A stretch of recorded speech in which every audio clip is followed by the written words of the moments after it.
Today on the channel we're going to learn how to make captions like these, and it's quicker and easier than you think. Hi, I'm Simon, welcome back to the channel where we talk about photo, video and all the things you need to make it. And today we're going to look at how the captioning system in Premiere Pro can do a lot more than boring subtitles. Let's get into it. So as a demonstration, we're going to make the intro that you've just watched. That's why I'm wearing a different outfit. Without this, it will get a bit confusing flicking between the two. I'm not doing a Beyonce. So here we are in the interface. This is the standard editing workspace. And what we're looking for here is the text panel.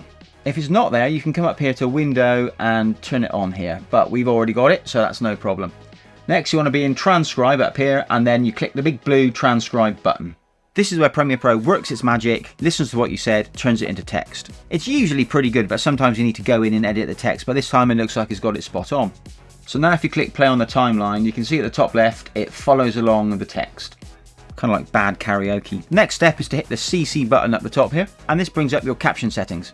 So leave it as subtitle default and twirl this down. This is where you get to the juicy stuff. I like to keep my lines short so it's punchier, so I'll bring this down to about 14 or 15. Minimum duration I'll bring down to about 1.2 seconds just to keep things flowing. And I don't want any gap between. And I like to keep it to a single line, that way it's not going to take up too much of the screen. And then click create captions. Up here at the top you've got another track. It's not video, it's not audio, it's its own thing, it's a subtitle track. And now if you move the playhead you can see we've actually got automatically created captions. So that's your basic run-of-the-mill subtitles already done. That took a couple of seconds. And this is when we can start playing around with things. So let's move the playhead so there's something on screen and highlight them all. Come up here to the Essential Graphics panel and choose Edit. So to begin with, we can start playing around with the font. So let's go for Arvo. There we go. Let's make it all capitals. Should we make it a bit bigger? Yeah, why not? Bigger. There we go. So that's affected everything in the timelines. We can go back now. Now here comes a good bit. You can turn basic subtitles into essential graphics in one click. Make sure they're all highlighted again. Come up to the graphics and titles window, upgrade caption to graphic. Upgrade. And you can see now the subtitle track is empty and you've just got a normal graphics track down here.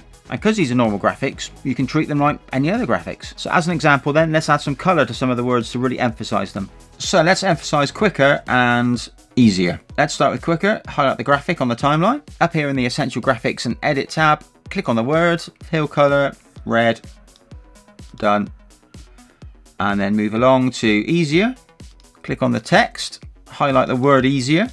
Make it any colour we want, let's go green. Okay, scrub back to the timeline, hit play. But that's still pretty dull. Now these are normal graphics in Premiere Pro. You can animate them just like you would anything else. So let's highlight the first one. Come up here to Effect Controls. And the effect we want to add is called Transform. So come down here to the Effects panel.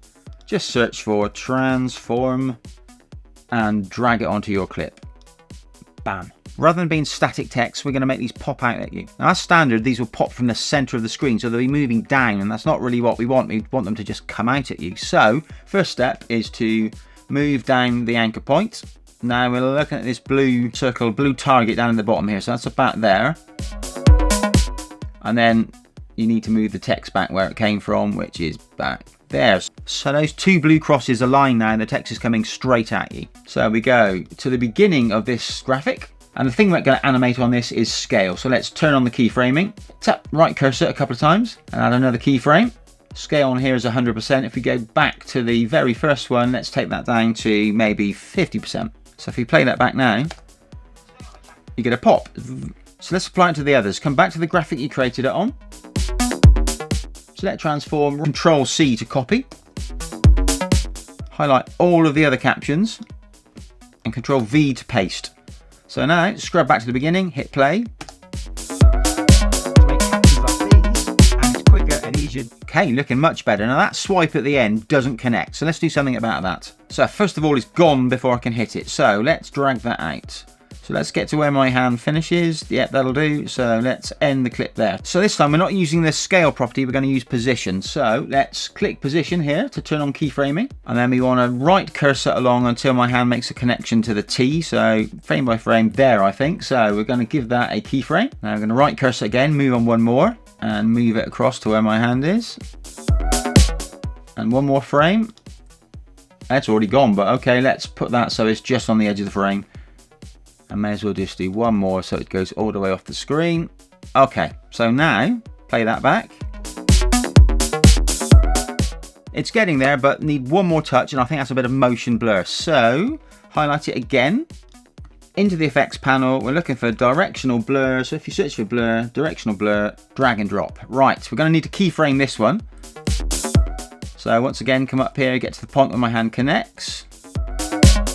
Okay, well, we know the direction is going to be 90 degrees because it's just going straight off. So you can move that along like so. And the property we want to animate here is the blur length. So we click keyframing on for blur length. So my hand hasn't hit it yet, so there's no blur. So if you move on one more frame, it's moving pretty quick now. So let's see how much blur we need to make it look right. I think that works. Move on one more frame. Probably going a bit quicker now, a little bit more blur length. And I think we can hold that for the rest of the way. Okay, wind back, hit play. Okay, I think that works. One more go. So there we go, that's the power of Premiere Pro's captioning system. You can generate the words automatically, no typing. And now obviously you can use these for anything you want. And if you only want to emphasize certain words, you can go into that essential graphics layer you've got, delete the ones you don't want. If you learned anything here that you're going to use in your own videos, drop a like down below. And if you want to see more content like this from me, please consider subscribing. But for now, that's it. See you next time.